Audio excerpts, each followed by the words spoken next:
sports, and documentaries. So catch all the updates on the happenings around the globe. Stay focused on the fact today, only on ATN.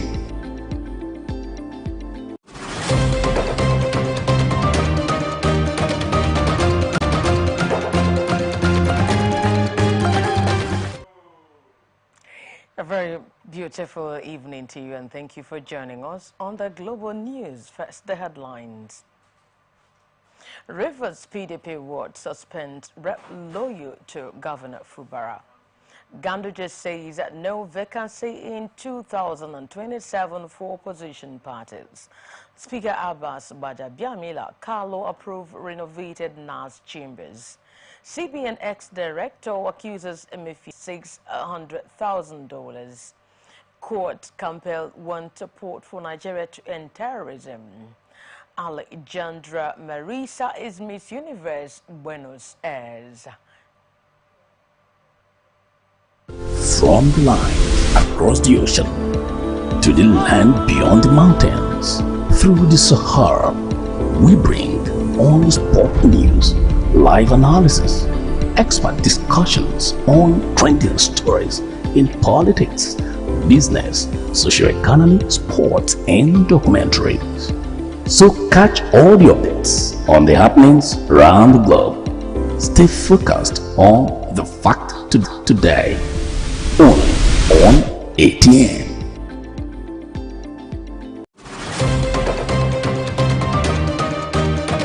Angel Mukomangela Kinjer. And now the news and details. People's Democratic Party in Ngo, Ward 1 in Andoni local government area of Rivers State has suspended a member representing Andoni Opobo Federal constituency in the House of Representatives, Waji Inombek Abiante. In the resolution was reached after a meeting of the leaders and stakeholders of the PDP held at the party's office 1 Ngo town. The executive was unanimously constituency in the House of Reps. Awaji Inombek Abiante is politically motivated. Speaking on Atlantic Television Open Conversation, a political analyst, Emmanuel Iruyanama, decried the pro-Wike supporters and that of the incumbent Governor Sim Fubara Patos for supremacy in Rivers State. The LJ chairman of Andon local government area is pro the Honorable Minister for FCT. And I'm also aware that several elders of that same LGA are pro the Governor Sim Fubara. So in that mix, whoever holds the party structure in the LGA will want to use it to force some persons into line, as it were. But how far that goes will again be subject of who is superior when it grows, because at the end of the day, whatever suspension is done at the ward or LGA or state will require an affirmation at the national. Meanwhile, Asim Adams also said the issue of the anti-party among the PDP has not been properly outlined for commiserate sanctions on party defaulters. It's very difficult to prove. You know, in this case, he belonged to a group, and whatever as the case may be, the guy can tell you that he's, you know, into a non-governmental organization, NGO, etc. as the case may be. He says he's trying to bring violence and all whatever as the case may be. You didn't report him to police, because if you're threatening violence, it's an offense. You know, when a man is threatening violence, there should be, you know, some things on ground to show that actually he was threatening violence. But these were not done. But be that as it may, it's pure politics. Now, if they are doing that, I know that there are political undertones. This is coming after the PDP in Ngo Ward 1 in Andoni local government area has suspended a member representing Andoni Opobo Federal constituency and the House of Representatives, Awaji Inombek Abiante, for alleged anti-party practice. Personnel of the Nigerian Navy has rescued over 250 passengers after boat mishap in Rivers State. Eyewitness said the three-deck wooden boat departed from a local market in the Shangana area of Bayelsa State. A statement by the Navy's Director of Information, Commodore A. Adams Aliyu, said the boat was approaching River State when it encountered stormy waters and collided with a rock, while the Nigerian Navy personnel of Naval Security Station 023 deployed along Cawthorne Channel in River State rescued over 250 passengers who were on board a capsized passenger boat. Adam Saliu also said the boat was overloaded and lacked any life-saving equipment on board, and none of its passengers were wearing life jackets. He encouraged maritime operators to consistently ensure that the boats are equipped with life-saving equipment. Management of the University of Benin has approved the indefinite suspension of the University Student Union government. A statement by the university's registrar Ademola Bobola said the suspension was in connection with the attack on the Edo State Labour Party's candidate, Olumide Akpata, by some students believed to be members of the student union. Other than that, the suspension took effect from Monday, April 29, 2024. The university management also said that it has received a report of the panel constituted to investigate the incident that occurred in the Faculty of Law and the University's Senior Staff Club on Friday, April 12, 2024, stressing that all officers of the Student Union are to hand over all properties of the union in their possession to the Dean Students Affairs not later than 4 p.m. on Tuesday, April 30, 2024. The statement also said in the interim, a caretaker committee composed of reps of faculties, schools and institutes have been approved to coordinate students' activities during the period of suspension. Workers in Edo State are commending the Edo State Governor Godwin Obaseki for increasing the minimum wage for workers in the state from 40,000 naira to 70,000 naira to tackle the economic situation in the country. Obaseki, who disclosed this at the inauguration of the newly built ultra-modern Labour House Secretariat complex on Tembuga Road, Ibuba Hill, Benin City, which was named after a former governor of the state and ex-president of the Nigeria Labour Congress, Adams Oshomole. The president of the Trade Union Congress, Festus Osifu, described the building as the best Labour edifice. Other than that, the achievements of the governor are not contestable. Justice young Edem Ekpo of the Federal High Court Abuja has struck out two separate tweets questioning the People's Democratic Party primary election that produced Asue Ihudalo as governorship candidate for the coming Edo State gubernatorial pool. The court said those who instituted the suit from the political camp of former deputy governor of the state, Philip Shaibo, have no local standing to do so. Delivering judgments on the suit on Tuesday, Justice Ekpo held that the plaintiffs failed to exhibit sufficient, direct and tangible personal interests that could lead the court to nullify the primary election. That is coming after the plaintiffs had sued the Independent National Electoral Commission, PDP, Umaru Damagu. Acting National Chairman said Tonji Ko-Shedo, PDP's National Working Committee and its National Executive Committee as first to 6 defendants respectively, while the 3 plaintiffs in their separate motions filed on February 19 had sought an interim order of the court restraining the defendants from using the list of ward Congress held on February 4 to conduct the PDP's primary in Edo State slated for February 22 or any other state pending the hearing and determination of the main suit. Justice Ekpo, however, held that the plaintiffs did not establish how their individual interests were affected or jeopardized by the primary election. Other than that, the plaintiffs did not establish whether they were eligible to participate in the election, but prevented or whether wrongdoings were displayed during the election. 5 Benin traditional functionaries suspended for engaging in sacrilegious conduct against the Benin customs have been barred from the Oba of Benin's palace. The chiefs were said to have paid a visit to the Oni of Ife, Oba Adeyeye Ogunwusi, claiming they were emissaries of Oba of Benin, Omoen Oba Edo Uku Akpolokpolo. Oba Eware II, Oba of Benin, also alleged to have pledged their loyalty to the Oni after they rendered inaccurate and disjointed account of the connection between the Benin royal dynasty and the ownership of Ife. The Benin Traditional Council had, in a statement by the Iyase of Benin, Chief Sam Ibe, who announced the suspension of the functionaries.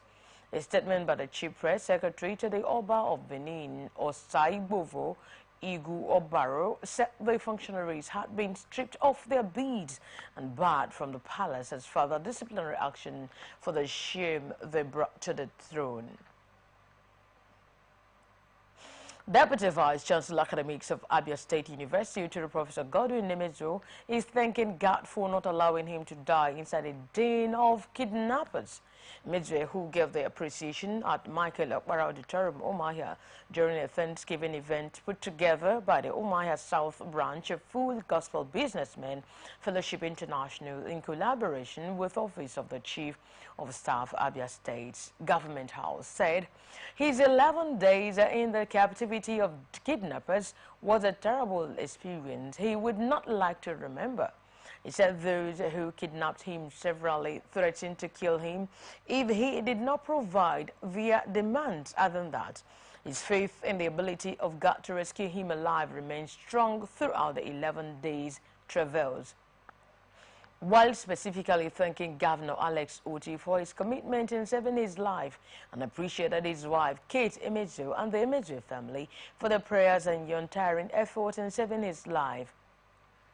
Emezo also thanked his colleagues and Abia State University members of the Full Gospel Businessmen Fellowship International and the Chief Medical Director of the Federal Medical Center, Umuahia, for their efforts. In his speech, the Chief of Staff to Governor Alex Oti, Caleb Ajaba, while thanking God for saving the Deputy Vice Chancellor, said that those who trust in their God will overcome challenges that come their way. Abia State government says it is monitoring the ongoing negotiations for the wage awards for Abia civil servants and their welfare at the federal level. The state government disclosed this at the State Executive Council meeting chaired by the Governor, Alex Oti. The Deputy Chief of Staff to the Governor, Chinedu Ekeke, said the government did not want to go ahead of the federal government to make proclamations and ensure that the state government will improve workers' welfare, including potential salary increments, based on what the state can afford. Ekeke also said the clearance of pension arrears for retired civil servants in the state was based on an agreement with the Nigerian Union of Pensioners, Abia State chapter, and therefore represent a full and final settlement. He said government is holding conversation with the Nigerian Union of Pensioners and Abia State chapter to pay all outstanding arrears. Imo State Governor Hope Uzodinma says his administration is committed to working in collaboration with labor leaders. He who disclosed this in a meeting with the newly elected executive members of the organized labor unions in Imo State at the government house congratulated them on their appointment and expressed his willingness to support them in defending the interests of workers across the state.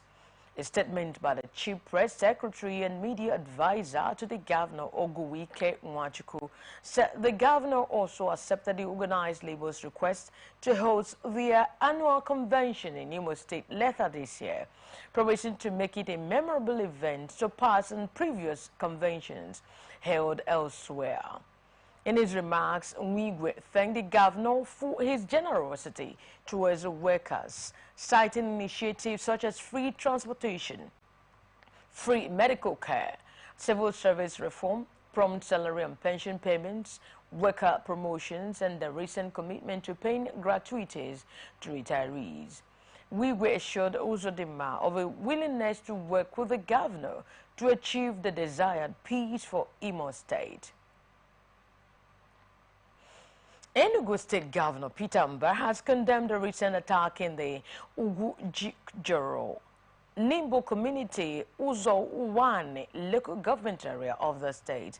This is coming after residents said that they had been attacked mourners at Ugujiro Nimbo community, killing 4 people instantly, while some residents said full corpses had been recovered after the community formed search parties to recover many people that are currently missing. Mba said he will respond to the requests of the people and their demand for representation in his administration, and promised that the state government would cater for the needs of the affected families. Other than that, scholarship awards and employment opportunities would be offered to the children and family members of the victims. Registered nurse anesthetist Prince has accused a private hospital in Lagos, Al Joland Hospital Agege, of alleged negligence and failure to provide adequate care, which reportedly led to the death of his wife, Loveth, and unborn son already named Jason. The distraught man said his late wife, started antenatal at the hospital in 2023, but reportedly bled to death in March. Going a cesarean section, and insisted that the lack of a competent surgical team and equipment were factors that contributed to the untimely death of his wife and baby. He lamented that long hours of induction led to the rupture of his late wife's uterus, causing heavy bleeding, while the hospital claimed not to be aware that his wife was bleeding until she collapsed, started gasping for air, as well as foaming from the mouth, and later became unconscious. He further said, "My wife was bleeding," and the hospital claimed they were not aware until she collapsed and started gasping for air with extremely low blood pressure and severely compromised vital signs. He also claimed that effort to get his late wife's uterus, which was removed during the surgery, were not successful. Other than that, the death of his wife and son was unavoidable and unnecessary. Nigerian Correctional Service says it has recaptured 16 out of the 119 inmates who escaped from the Suleja Medium Security Custodial Center in Niger State last week. The spokesperson for the NCOS, Abubakar Umar, who discloses the downpour caused severe damage to the custodial center's infrastructure, including a breach in the perimeter fence allowing inmates to flee. The Minister of Interior, Olubomi Tunji-Ojo, after surveying the damage caused by a severe downpour at the custodial center in Suleja, highlighted the urgent need for reforms in over 240 custodial centers nationwide, and pledged the federal government's dedication to bringing the remaining fleeing inmates back into custody. The spokesperson remained quiet on why the Nigerian Correctional Service is yet to republish the images and other information on the remaining 103 fleeing inmates. Troops of 6th Brigade and Sector 3 of Operation Wheel Stroke between April 27 to 29, 2024 said they have cleared a terrorist camp and rescued kidnapped victims and recovered a significant amount of arms and ammunition. A statement released in Jalingo and signed by the acting Assistant Director of 6th Brigade Army Public Relations, Lieutenant Oni Olubundi, said troops from the 93 Battalion Subsector 3B of Operations Wheel Stroke stationed at FIQ on April 29, 2024 swiftly responded to reports of suspected terrorists firing sporadically in the Punkun area of Fiku in the Usa local government area, and engaged them with a superior firepower, forcing them to retreat, while a further siege of the area led to the recovery of one AK-47 magazine with 10 rounds of 7.62 mm special ammunition. The statement also said troops deployed at Kufai, Amadu and Kasuwan Haske in collaboration with troops from subsector 1A or PWAs acted on intelligence report on the hideouts of the terrorists. The government in Benue State engaged the terrorists with superior firepower, leading to their withdrawal in disarray. Only said that also said the troops of 20 Model Battalion, subsector 3A OPWS, while on a night patrol around Gan Dambana and Kwana Maliki in Bali local government area on April 27, 2024. They apprehended Isiaka with 4 sacks of substances suspected to be cannabis sativa. Adding that the suspect has been on the watch list of security agencies for his involvement in illegal drug deals and supplies to terrorists and other criminal elements operating within the general area. While calling on the public to remain vigilant, Oni said the Nigerian army remained resolute in its effort to rid the region of criminal elements and restore peace and stability. Ministry of Labour and Employment with the Occupational Safety and Health Department in collaboration with International Labour Organization has commemorated 2024 World Day for Safety and Health at Work with the theme The Impact of Climate Change on Workers' Health and Safety. The day, which is an annual global event, was held today, 30 April 2024, to create awareness and sensitization on the need for a safe and healthy work environment towards finding solutions for climate change on the effect of Nigeria workers. Let us turn our attention to the pressing issues of climate change and its profound impact on the well-being of workers worldwide. The increasingly severe effects of global warming, from extreme weather events to rising temperatures, pose grave threats to the health and safety of those who toil tirelessly to sustain our communities and economies. For us at the National Productivity Center, we are concerned about this, and that is why we are introducing what is called green productivity, that every organization and every individual, that whatever you do, you should go green. And starting from our homes, that the use of firewood, we should reduce, cut it out. There are coals now that are available and charcoals that are available. That anything we are doing, we have to reduce waste. Because if we don't reduce waste, in our little corner, we will not achieve Nigeria's determined contributions. Let us take decisive action together to adapt our workplaces, protect our workers, and build a resilient future. By strengthening our collaborative efforts and harnessing the power of international cooperation, we can ensure that occupational safety and health standards evolve to meet the challenges posed by climate change.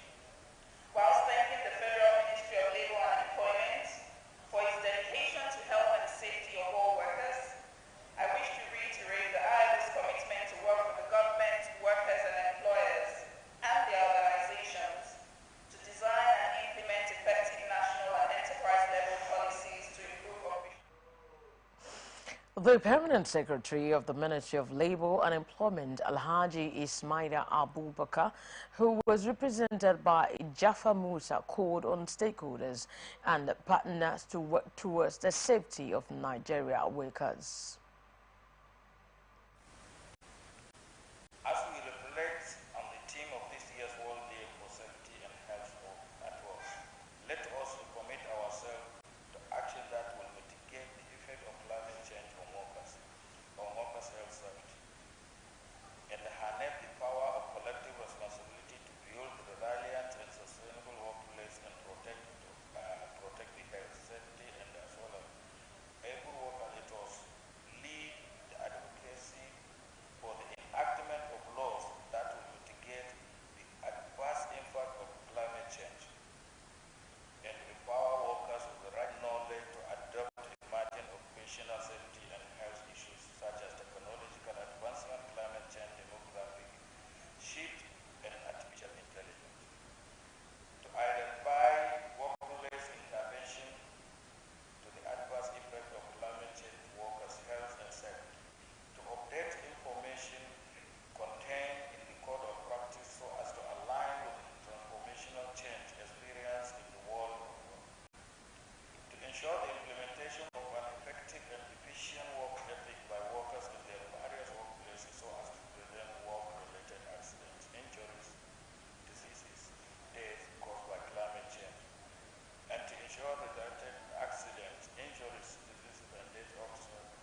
In view of the continuations of its crackdown on forest racketeers, the Economic and Financial Crimes Commission has listed for investigation 1,146 bank accounts belonging to individuals and companies over alleged money laundering, as well as unauthorized dealing in foreign exchange and illegal naira manipulation. The Commission secured an interim order granted by Justice Emeka Nwite of the Federal High Court, Abuja, freezing the accounts. Justice Nwite delivered the ruling on April 24 and in the ruling on an ex parte motion moved by counsel for the anti-graft agency, Ekele Ihanacho, and granted the Commission's application to conclude the investigation within 90 days. The EFCC had told the court that the accounts were linked to persons taking advantage of the cryptocurrency to illegally manipulate the naira value. Other than that, in order to cut the free fall of the naira against dollars and other foreign currencies, the Commission had earlier frozen 300 illegal forex accounts trading on a peer-to-peer platform. The EFCC chairman, Ola Olukayade, a few weeks ago said the accounts were suspended last week, Monday, following a court order stressing that over $15 billion passed through one of the forex platforms last year. While outside the financial regulations, the EFCC action was taken to ensure the safety of the foreign exchange market and protect the economy. Chairman of the Independent Corrupt Practices and Other Related Offences Commission, Dr. Musa Ali Hussain, says the Commission has tracked over 219 billion naira constituency project across 176 ministries, departments and agencies in 5 years. Ali, who discloses at Marriott Hotel, Ikeja, GRA, Lagos, said the constituency and executive project tracking group tracked a total of 219 billion naira since its inception in 2019. Other than that, the tracking exercise focused on critical sectors like education, agriculture, healthcare and infrastructure, spanning 26 states and the Federal Capital Territory across the 6 geopolitical zones. This initiative is to ensure government funds are directed towards impactful projects that benefits the most vulnerable Nigerians, having conducted a thorough investigation on some infrastructures, infractions identified on funded projects. Reporting on the 2024 Phase 6 tracking exercise, it said the exercise commenced in November 2023 and through the first quarter of 2024. Other than that, the Commission is conducting further investigations on some infractions discovered, which are underperformed projects, shoddily executed projects, and abandoned projects.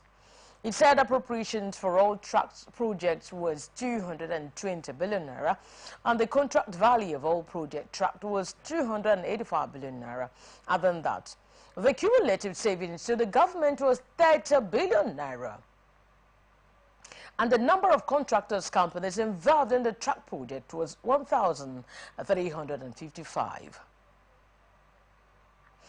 National Chairman of the ruling All Progressive Congress APC, Dr. Abdullahi Ganduje, has mocked the presidential candidate of New Nigeria People's Party, Senator Musa Kwankwaso, and his Kwankwasia group, saying there won't be a vacancy in the presidency in 2027. Ganduje restated his claim that the NNPP in Kano was behind his purported suspension as a member of the APC. The APC national chairman made the claim while receiving hundreds of its supporters and some support groups from Kano at the APC national secretariat in Abuja. Ganduje alleged that the NNPP and its chieftains were still struggling from losing the last presidential election and claimed that Kwankwaso and his NNPP supporters had resorted to sponsoring propaganda against the leadership of the APC after foreseeing another imminent defeat ahead. Earlier in his address, the convener of the Solidarity World, Professor Salih Ali Zaga, said loyal party men and women in their thousands converged in to show solidarity with President Bola Tinubu and the national chairman of the party. Civil society organization Yaga Africa has faulted the Nigerian judiciary for its conflicting judgment and inconsistencies in some of the election petition cases brought before the court after the conclusion of the 2023 general elections. The group said conflicting judgments between the lower court and higher court in the national petition and contrasting rulings in the plateau petition, among others, got Nigerians wondering. Yaga also said the National Assembly should resolve irregularities regarding the coalition and transmission of results on the Electoral Act 2022. Other than that, in its report, which analyzed the country's electoral process following the 2023 elections, from its survey findings, only 23% of Nigerians trust INEC, which signifies a crisis of confidence that must be addressed. The organization called on President Bola Tinubu to articulate and implement a definite electoral reform agenda.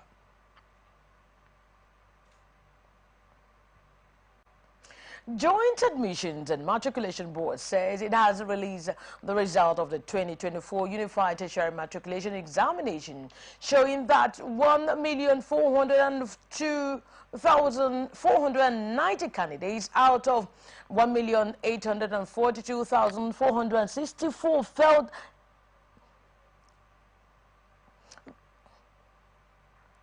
They failed to score 200 out of 400 marks.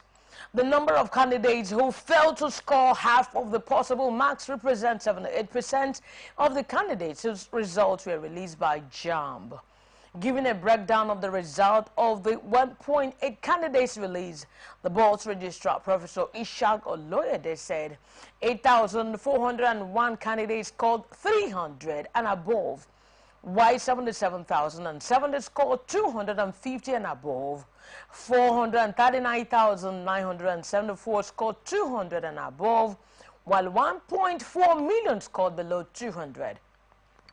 On naming the top scorers for the 2024 UTME, Oloyede said it is common knowledge that the board has at various times restated its unwillingness to publish the names of its best performing candidates, as it considers its UTME as only a ranking examination on account of the other parameters that would constitute what would later be considered the minimum admissible score for candidates seeking admission to tertiary institutions. Oloyede also said the board at the moment conducts examination in 9 foreign centers, namely Abidjan, Ivory Coast, Addis Ababa, Ethiopia, Buea, Cameroon, Cotonou, Republic of Benin, London, United Kingdom, Jeddah, Saudi Arabia, and Johannesburg, South Africa. Other than that, the essence of the foreign component of the examination is to market the institutions to the outside world, as well as ensuring that the universities reflect the universality of academic traditions, among others.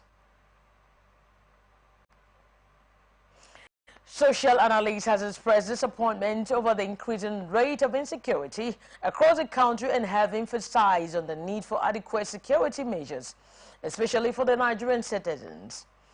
Speaking on Atlantic Blowout, a socio-political analyst, Magnus Edo, said the government must ensure adequate provision of security for the citizens, which is the sole responsibility of governance. I need to be protected. Not prominent people that is moving with bulletproof cars. You see senior people that can buy SUV of any amount, still moving with security men, about 15, 20 per one person. And we know how many numbers of policemen or any other sisters security agency we have in this country. They are to protect common people. They are to protect everybody. We have equal right of protections.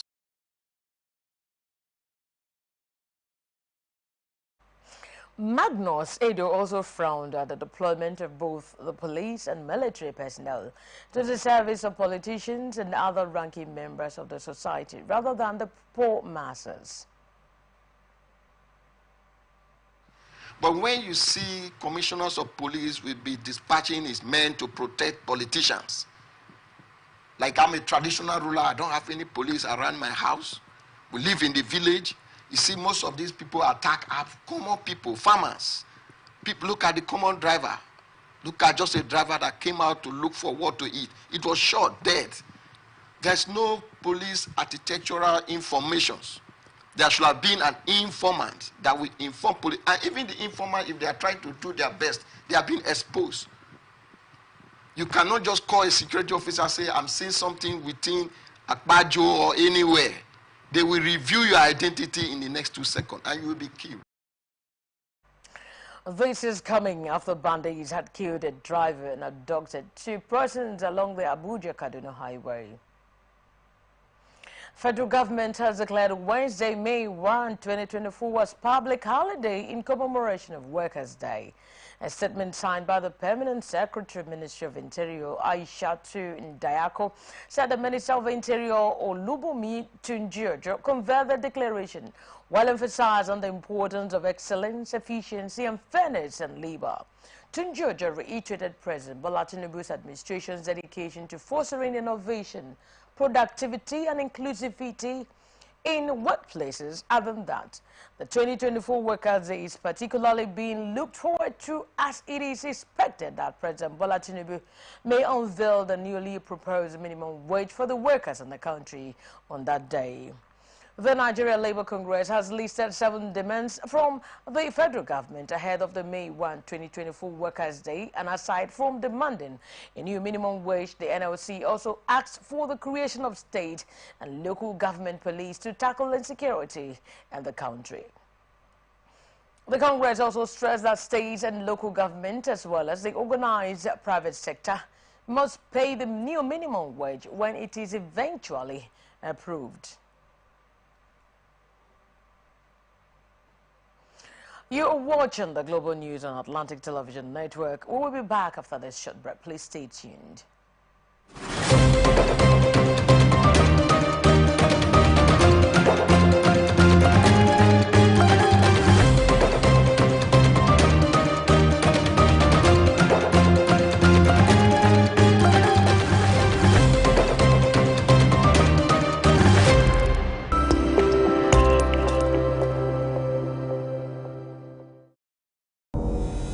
From the line across the ocean to the land beyond the mountains, through the Sahara, we bring on sport news, live analysis, expert discussions on trending stories in politics, business, social economy, sports, and all. Stay focused on the fact today, only on ATN.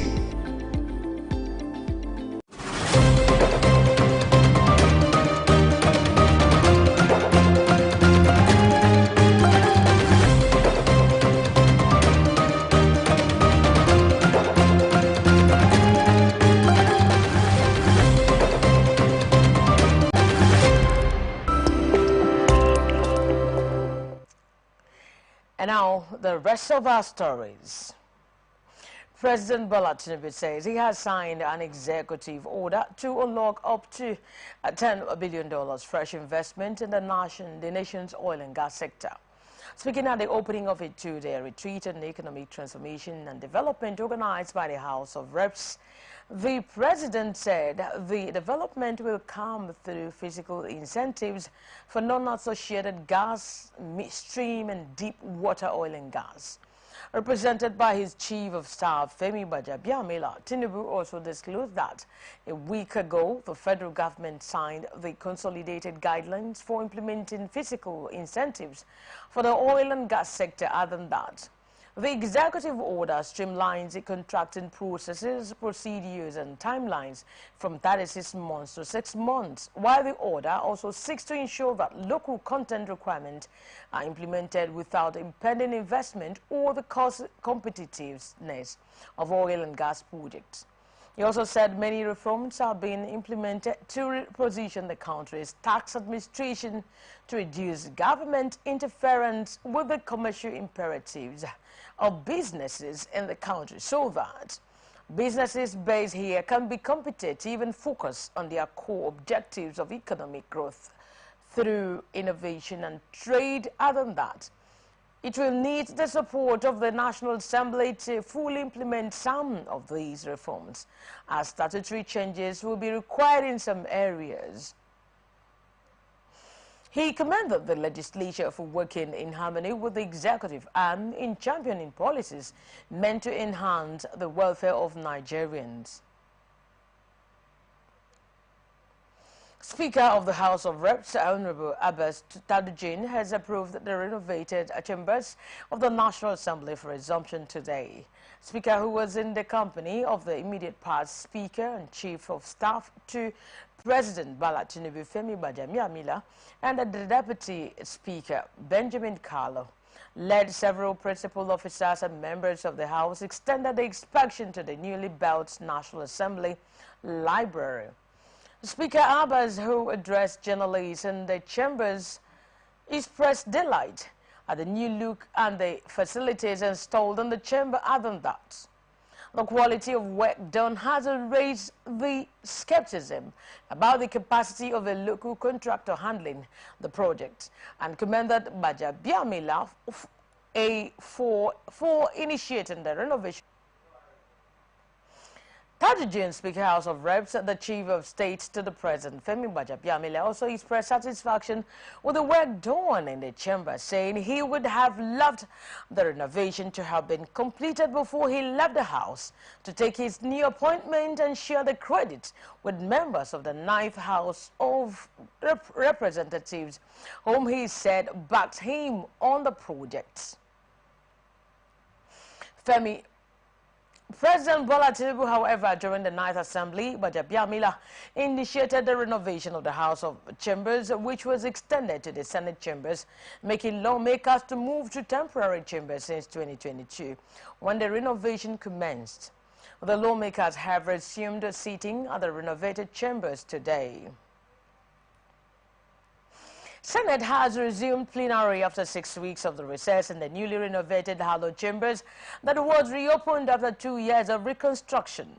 Shortly after the regular announcement by the President of the Senate, Godswill Akpabio, a heated argument ensued between some ranking members over seating arrangements.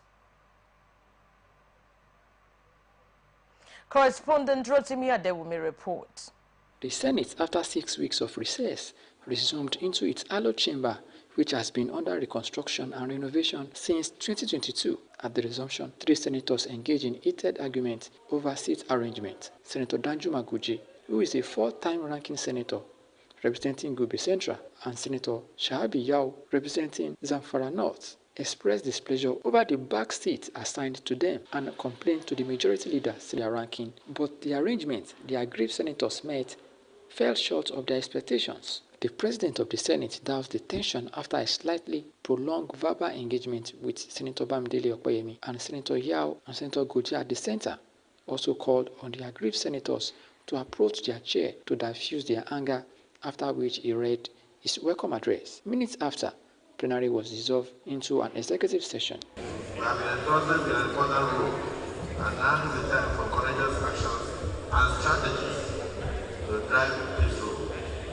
Together, let us implement a culture of care and an integrated approach to combat everything that is wrong with our nation, from poverty to the restoration of the dignity of the downtrodden and the protection of our precious natural resources. In conclusion, let us approach the work ahead with unwavering determination and a deep sense of responsibility. Once again, let us be reminded that the Nigerian people have placed their trust in us, and it is our duty to honor that trust by working tirelessly for their well-being and the progress of our nation. And by the grace of God, we shall succeed. The Senate President, in his welcome address, admonished senators to set aside personal differences and work together for the common goal of all Nigerians. The Senate therefore adjourned plenary to the 7th. The Senate says there is no backdoor arrangement to reinstate the suspended lawmaker Abdul Ninge, representing Bauchi State Central in the National Assembly. The Senate spokesperson Yemi Adaramodu, representing APC Ekiti State South, discloses while answering questions on the veracity of the claim that the Senate President Godswill Akpabio had resolved to settle with the embattled lawmaker in private. This is coming on March 13. The Senate slammed Ningi with a 3-month suspension over allegations of 3.7 trillion naira padding in the 2024 budget. But 2 weeks into his suspension, Ningi wrote to the Senate President via his lawyer Femi Falana-San demanding his reinstatement or risk a court summon. The Senate spokesman, Adaramodu, however, said there was no provision for such an arrangement, as only the 108 senators could decide Ningi's fate. Responding to speculation surrounding legal interventions, like in the case of the former Deputy Senate President Ovio Omoagege, Adaramodu clarified the situations with Senator Omoagege and Ningi are distinctly different. Just as other organizations have disciplinary mechanisms, so does the legislature. Other than that, discipline is essential in any organization.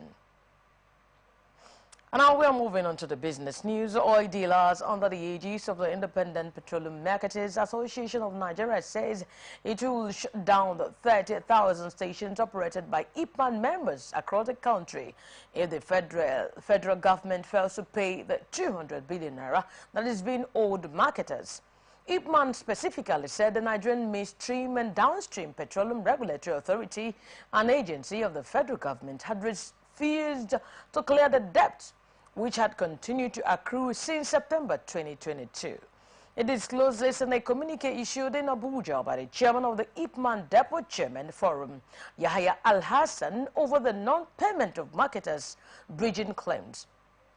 IPMAN controls over 30,000 filling stations in Nigeria, while bridging claims are payments made by the government to oil marketers for the transportation of petroleum products loaded from depot to various states across the country.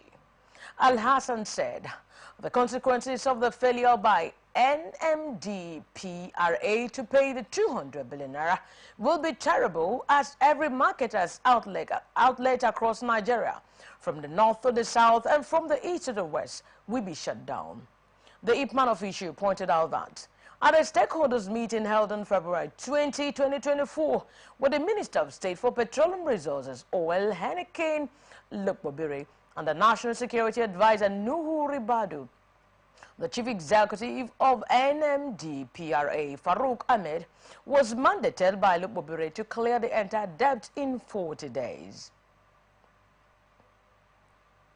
Minister of Power Adebayo Adelabu says any customer not currently enjoying 20 hours of electricity would not pay the new tariff.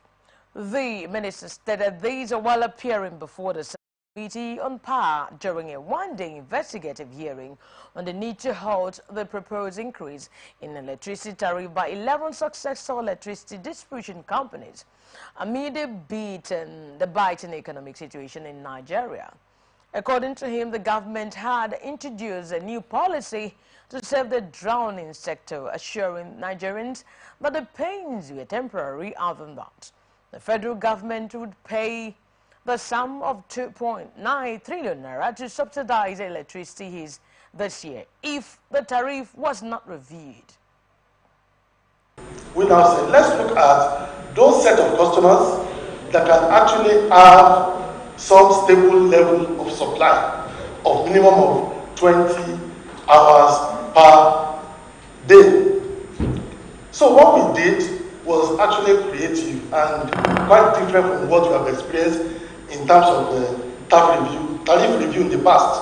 We made it a conditional tariff. We made it a service reflective tariff, that the only condition that can make a distribution company to charge the new tariff of 225 naira per kilowatt hour is they must ensure they supply a minimum of 20 hours to that consumer every day. If they cannot sustain this within a period of 7 days, such consumers must be graduated to the old tariff. That is the condition. During the section, chairman of the committee, Senator Enyinaya Baribe, and other committee members raised the question of how customers were migrated from the previous customer classes of residential, commercial, and demand to differentiate bands. They also requested to know if the band classification was under the provisions of the law. This investigative hearing will focus primarily on answering three basic questions. A, at what time did NEC migrate from the previous customer classes of residential R1, R2, and R3, commercial C1 and C2, and demand D1 and D2 to the present unexplainable bands A, B, C, and so forth for electricity customers. B, what constitutes consultation in the context of rate setting in the electricity market? And C, what can be... This is coming on the heels of the recent increase in electricity tariffs for consumers in the Band A category by NEC. Former Director of Information Technology of the Central Bank of Nigeria, John Ayo, says he collected $600,000 allegedly for contract gratification for the embattled ex-Apex Bank Governor, Godwin Emefiele. Ayo, while being held in evidence by the Economic and Financial Crimes Commission Counsel Rotimi Oyedepo-San, told Danny Keja Special Offences Court that he'd spent 8 years in the Apex Bank and received a letter from the agency concerning 2 transactions he facilitated through Emefiele. Ayo, head of Procurement and Support Services Department, told the court that the first envelope containing $400,000 was brought to his house in Lekki, and he received the second envelope containing $200,000 at the Tinubu head office at the CBN, and that he was vested with powers to receive applications for the award of contracts to select successful bidders. While under cross-examination by the First Defense Counsel, Mr. Olalekon Josan, he told the court that his schedule of duties did not include running errands for Emefiele, but he directly worked under him. Ayo confirmed to the court that Emefiele was not a member of the PSSS, but a member of the major contract tender. Other than that, he had never facilitated the commission of any crime. Nigerian National Petroleum Company Limited says offloading 240 million litres of Liprem motor spirit, otherwise called petrol, has commenced to tackle the worsening nationwide petrol scarcity.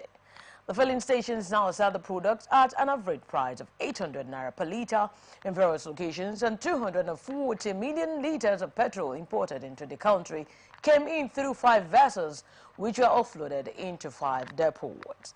The Southwest Regional Coordinator of the Nigerian Midstream and Downstream Petroleum Regulatory Authority, Ayo Kadoso, confirmed this despite claims by the NNPC that the logistics issues causing fuel scarcity had been addressed. While Nigerians in Lagos and other parts of the country still struggle to get fuel as many filling stations remain shut. It was also observed that the hardship being encountered as a result of fuel scarcity worsened the Monday after the queues and filling stations become longer as work resumed across the nation for the new week, while the fuel scarcity also coincided with the resumption of public schools in some states, adding to the burden on parents, teachers, and school owners. The NNPC retail outlet along the Shagamu interchange axis was occupied by buyers who wanted to get the product at 580 litre, while commuters heading to work, schools, and various destinations in Abeokuta, the Ogun State capital, found themselves stranded due to the effects of the lingering fuel scarcity, and many bus stops were filled with passengers trying to board vehicles to schools and places of work.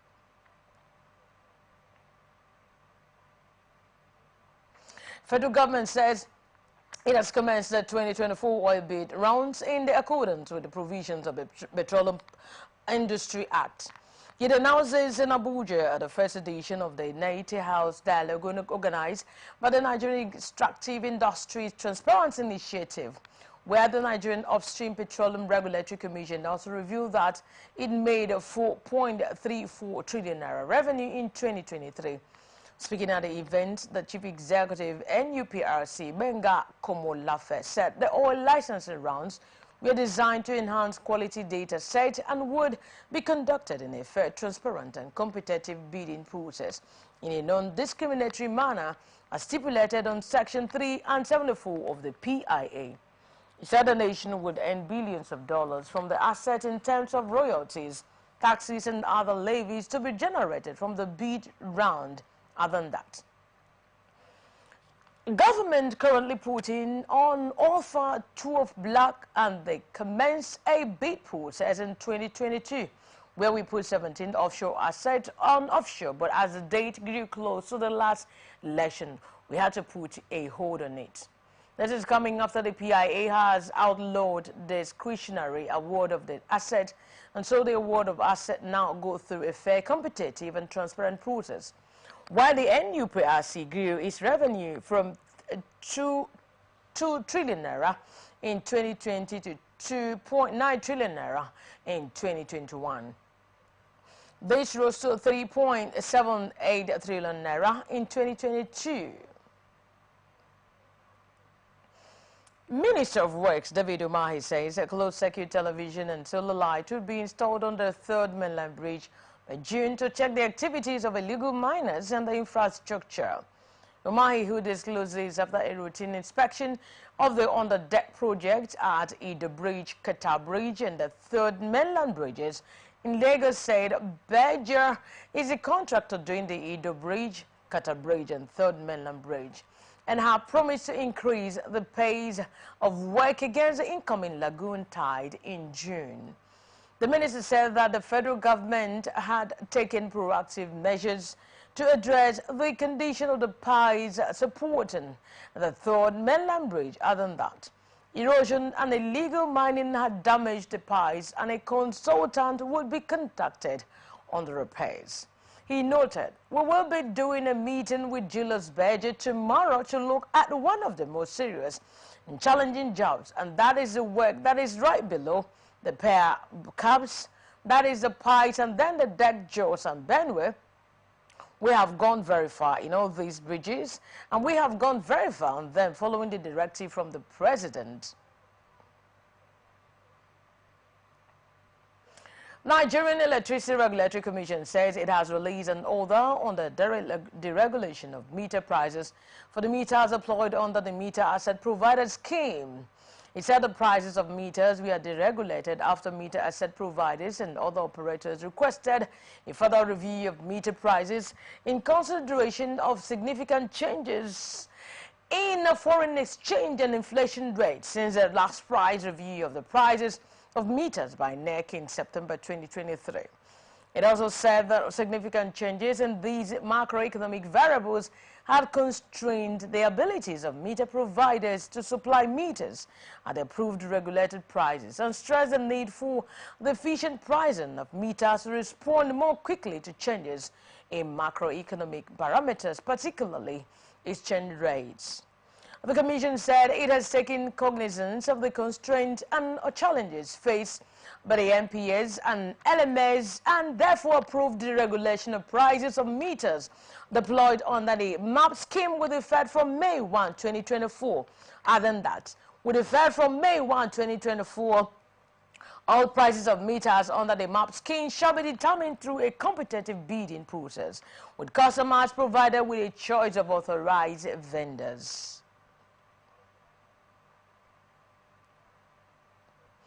Minister of Solid Minerals Development Dele Alaki says Nigeria currently possesses deposits of mineral product worth $750 billion.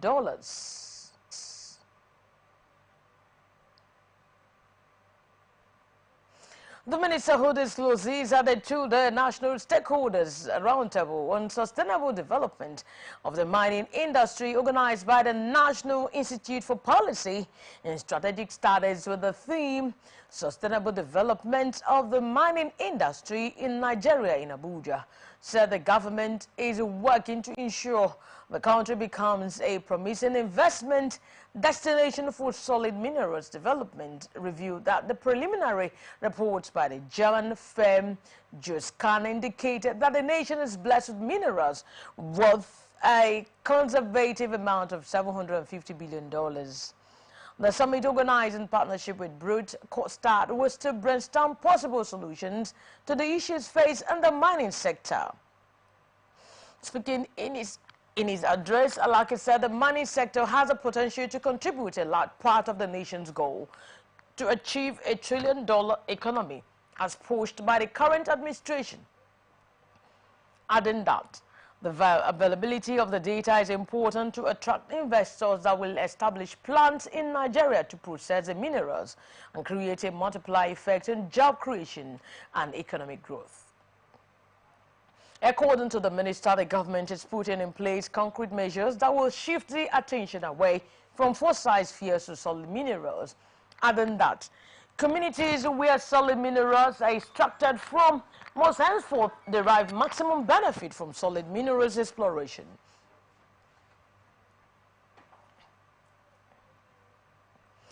Deputy Governor of Corporate Services at the Central Bank of Nigeria, Mohammed Bello, says about $2.4 billion out of the claimed backlog of $7 billion forex claims were fictitious.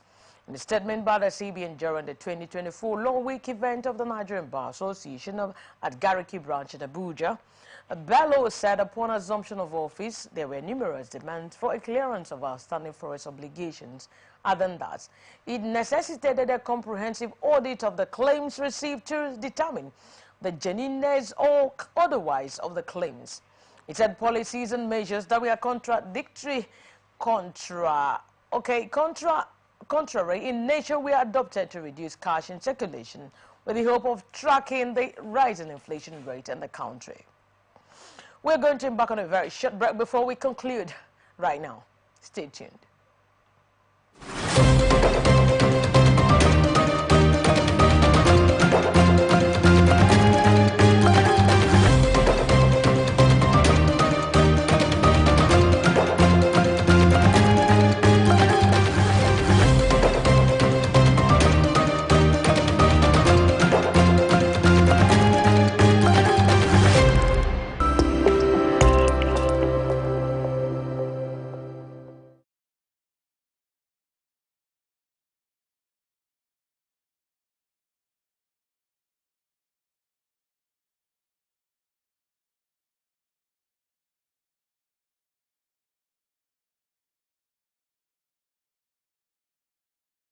From the line across the ocean to the land beyond the mountains, through the Sahara, we bring on-the-spot news, live analysis, expert discussions on trending stories in politics, business, socio-economy, sports, and documentaries.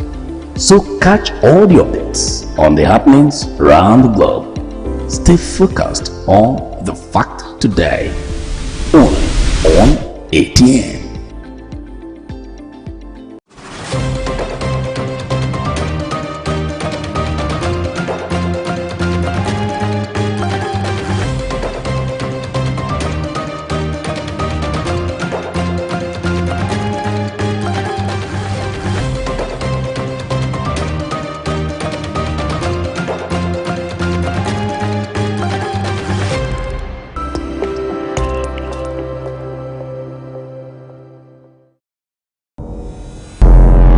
Every day, our lives are changed by history.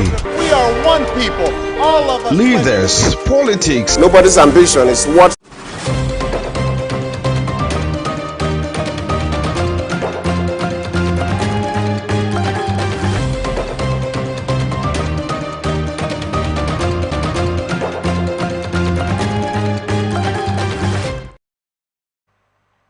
The national chairman of the All Progressive Congress, Alhaji Umar Ganduje, while speaking at the occasion, held that the ruling party and the President Bola Tinubu's administration for taking the right steps in the right reforming the nation.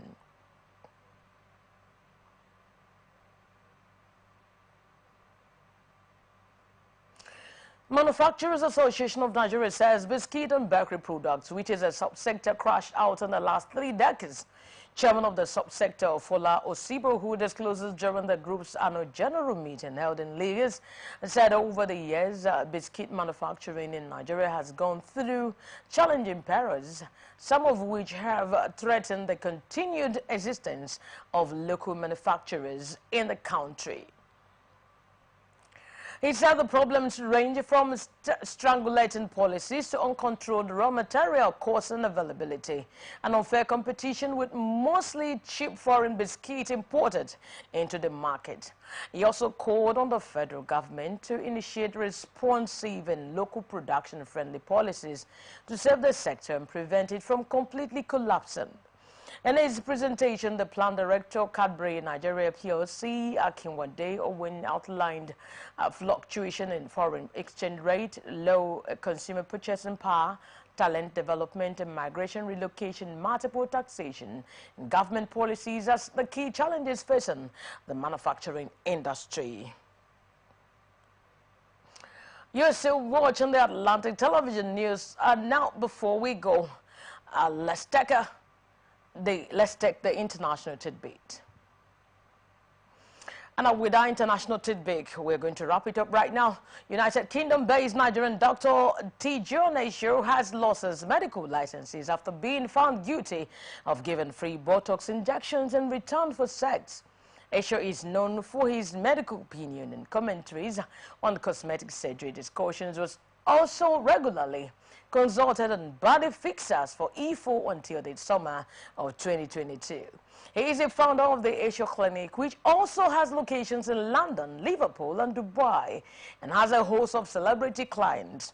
While appearing before a medical practitioner's tribunal service, he confessed to an improper emotional relationship with a woman referred to as a patient A, with whom he exchanged inappropriate sexual messages on Instagram, and argued that he never had any physical sexual contact with the patient A, who provided sex services via OnlyFans and webcams. It was reported that the tribunal also ruled that at a consultation months earlier, he had stroked her hair and rubbed himself against her after he made inappropriate comments about the shape of her bottom.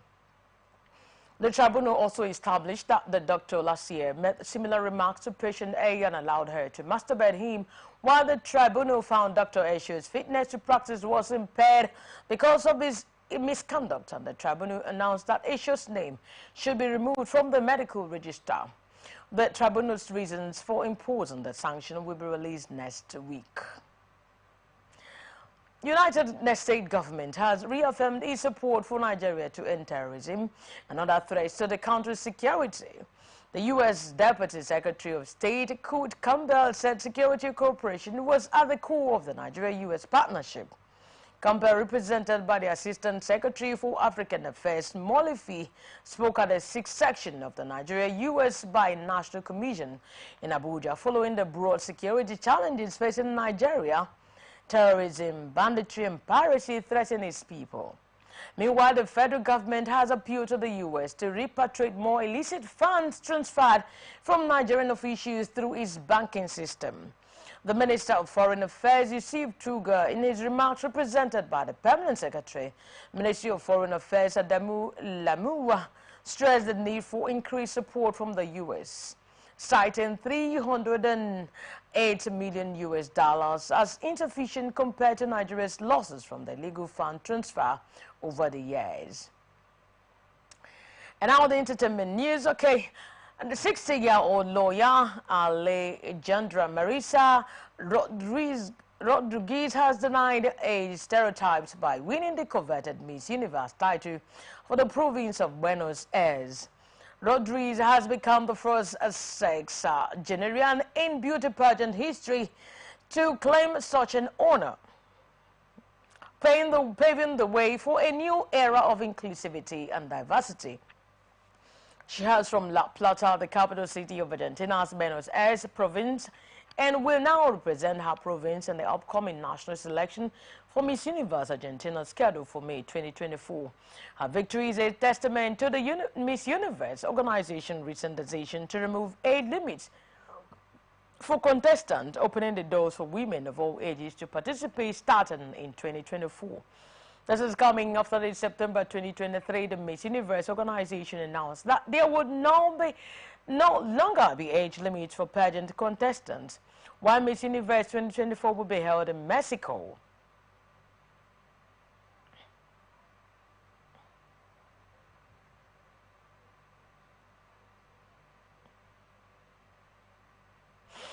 And that's it on the global news for tonight. Before we go, let's take a quick look at the major stories. Rivers PDP ward suspends rep loyal to Governor Fubara. Ganduje says no vacancy in 2020.